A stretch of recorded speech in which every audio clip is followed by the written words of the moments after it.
So welcome po sa ating part 2 ng text animation. Ngayon ipapakita ko sa inyo kung paano siya i-save as a video or MP4 sa ating Photoshop. So punta tayo sa file, export, render video. So dito makikita nyo yung file name, dapat naka .mp4 siya. Pili kayo ng folder kung saan napupunta. Tayo sa desktop, lagay natin sa desktop.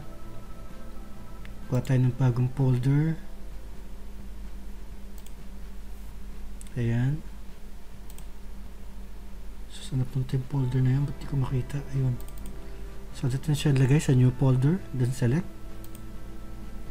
Tapos create subfolder, wag yan. Ito Adobe Media Encoder. Format H.264, high quality, document size, document frame rate. Then wala na kayo babaguhin. Then click nyo render. Ayan, so may katagalan ng pag-render mga ka-vloggers, katambay, ka-Photoshop. So habang nagre-render, huwag kalimutan na mag-subscribe, like and share ang ating video at mag-iwan ng comment, kung meron kayong mga katanungan. So tapos na siya. Hanapin natin ngayon siya sa ating desktop. Ayun. So nakita nyo, isa na siyang MP4. So right click, play. Pakita ko sa inyo na siya isang video na.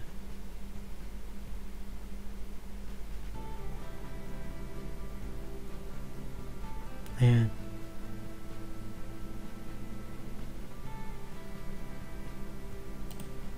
So ayan mga katambay.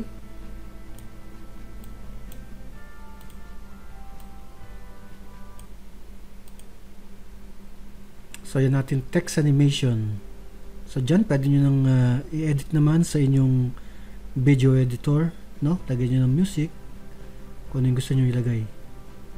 So yun po ang ating pinamagatang text animation in Photoshop, convert to MP4. At gawa rin po kayo ng project nyo. Pakita nyo sa akin kung anong nagawa nyo, baka mas maganda pa, mas mahusay. So yun lamang po, hanggang sa muli. Huwag kalimutan na mag-subscribe, like and share ang ating video channel. Hanggang sa muli, bye bye.